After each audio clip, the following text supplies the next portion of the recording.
quick shout out to two people. Brian, get well soon. You're an inspiration. You're one of the reasons I got this bike. And also Barry, get well soon too. And thanks for making it so easy for me to pick this up. You're a gentleman. First leg of the journey was in the dark and it was wet as well, going from where I live up in Surrey down the A3 just to get down to Portsmouth. That was last Monday night. It's a 9:30 sailing, so you get there about 8ish, check in, and then you go through to the next queue, the pre-board queue. This is in the pre-board queue. And then on board, wasn't a lot of bikes.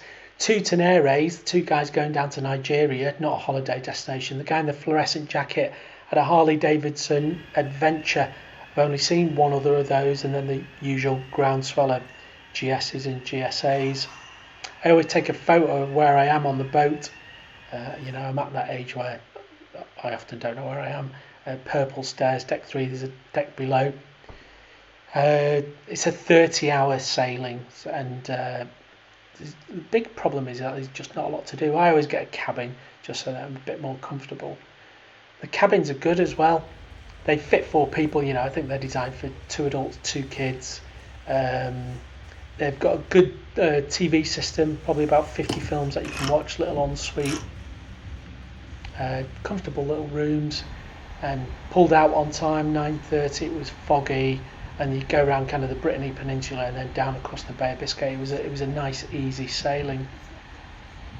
So I get on and then basically go to bed. But some people get on and just go on the lash straight away. And it's interesting to see some of the freight drivers during the second day, the Tuesday. Some of the freight drivers pull out a crate of beer and they sit down and put the world to right down in one of the public areas. You might have seen one of my other videos when I was on this boat and it was warm and you could sunbathe on it, but not a lot of sunbathing going on in February. The biggest problem is that there's nothing to do. So, have a book, watch movies, whatever you do. And then in the evening, book yourself into one of the restaurants. There's 2 restaurants for dinner. That's exactly what I did. Food's fantastic. It's a French boat. What do you expect? The food's absolutely brilliant, reasonably priced too. And then you get up in the morning, you land at 7:30, and then you're off the boat. And I was off the boat really quickly and through customs quickly. So this is deck 3 on the Galacia. It's kind of down near the bottom. These are the bikes here. There's not that many bikes on board, but there's a good bit of freight, and there's lots of caravans and motorhomes. So I'm recording this in February the 15th, so people are scooting away. Hardly any kids on board either. So it's all kind of feels like retirees going off to get some winter sun. I was through customs and passport controls super fast, and then down to Borgia. Couldn't get a hotel room in Zaragoza, don't know why. So aimed for Borgia. It was just like a town halfway between there and Barcelona. So although this place looks like the middle of nowhere, it's actually just outside a town called Borgia, which is west of Zaragoza. Borgia is originally where the Borgias came from, Italian dysfunctional family. It's famous, apart from the Borgias, it's famous for a painting. Actually, it's famous for the restoration of a painting that happened in a convent up where that escarpment is. There's a convent just on that hill there. And back in 2012, an elder lady decided that there was a picture of Jesus that needed touching up. And she did an amateurish job of touching up. And then she went away on holiday. And while she was away on holiday, other people saw it and thought, oh my God, this is a nightmare. What's she done? I'll put some pictures in so you can see the before and after. Anyway, it turned out that the renovation, the botched renovation of this painting of Jesus actually put the town on the map. And so loads of tourists come here to go and look at the painting. The reason I've stopped here is that it's just halfway between Santander and Zaragoza, and I just needed a break. Interestingly, kind of below where I am, there's lots of these little houses that are built into the side of the hill, kind of troglodytic houses.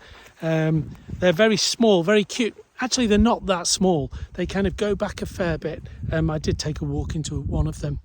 The geology is interesting, not too dissimilar from the Surrey Hills. This is like a soft limestone, very fissile, almost chalk, and it's got some flints in it as well. Feel a little bit at home, but this is a bit spaghetti western, isn't it? This scrub here. Yeah, they're deceptively large. So they go all the way back 5, 6 rooms maybe. Now if you could knock one of those up into the side of the hill in Peaslake or Sheer, I'm pretty certain someone would buy one for 6 figures. Interesting. Not for me, but there was probably about 50 of them in the side of this hill. Thursday, 370k. Difficult ride because the temperature was fluctuating. It started out at 2, went up to 5, down again. I lost my sense of humour doing this. Warmed up basically just as I dropped into Barcelona. I had to go into our office there, not a bad office this, to get my laptop fixed. They were really nice. Wouldn't mind a stint there. Barcelona is probably one of my top 5 cities in the world. Not the prettiest, not the safest, but very vibrant city. Got there and it was full of Brits, and it was only when I got there I realised Man U were playing Barcelona. This is a fresh food market just off the Rambla, centre of Barcelona. A lot of the fish comes from Galicia, which is the north coast of Spain. Never been there, but I'll get there at some point. And there's little bars and restaurants inside this food market where they will cook the fish and cook the produce. You should definitely put it on your list of places to go. I'm a bit of a fan of nougat, so spent a bit of money there. Good for your type 2 diabetes. And then later I went to a restaurant with my pal Eduard. So Eduard, if you're watching this, thank you so much. That was super generous of you, and it was really appreciated. Eduard took me. I was making very poor food decisions, so Eduard stepped in and took over. And basically you choose the fish that you want, and we had octopus and prawns, and we had some of those cockles, and I've forgotten what else we had, but it was fantastic. And then she sends it through to the kitchen, and then it kind of comes to you in various courses.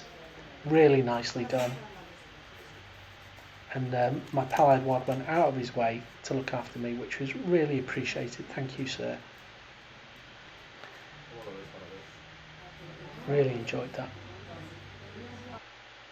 That's me struggling with a crab. And then Friday was a long one, 860k, 10 hours in the seat. The bike's fantastic. It's designed to do those big long trips, and it's kind of, there's some subtle differences between those GSAs and the Africa Twin. The Africa Twin I think is better on the A roads, but on the motorways the GSA is just heavier and just it holds its weight better. So I had to fill the tank up 2 or 3 times. Saw some feature toilets. Toy Leah, if you're watching this, shout out to you. And eventually made it to the hotel Maimonides in Cordoba about 6 p.m. I was knackered. Underground parking there. I've stayed in that hotel. This is my 3rd time there, mainly because fantastic location, right next to the Mezquita. Mezquita is an old mosque that was turned into a cathedral, stunning bit of architecture. Parked the bike, went and had a glass of something cold just next door. Do love Cordoba, fantastic history. Maimonides, if you don't know who he is, he's an old Jewish philosopher, scholar. Did some interesting work on the Talmud. And there's the hotel, and there's the Mezquita. I've got a tour of that on one of my previous videos. Spectacular inside. It's got all these pillars inside. That would make you think that you were going through like a palm tree forest. Slept like a log.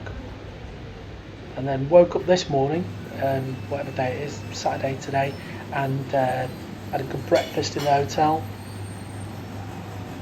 I'm not a big foodie, by the way, so I'm just doing this just in case you're thinking of where to go. And then today it was just a nice, easy one.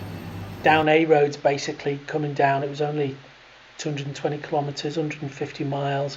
The only time it rained was when it was about 50 miles from Marbella. And then total of 1200 miles, 22 hours on the seat, average speed about 60. On the motorways I was doing 75, 80, and that bike can sit there doing that. And why did I do this trip? It's to get away from the English winter. I find that being somewhere sunny really improves my mental health and my physical health too. Thanks for sticking with it. See you soon. Bye.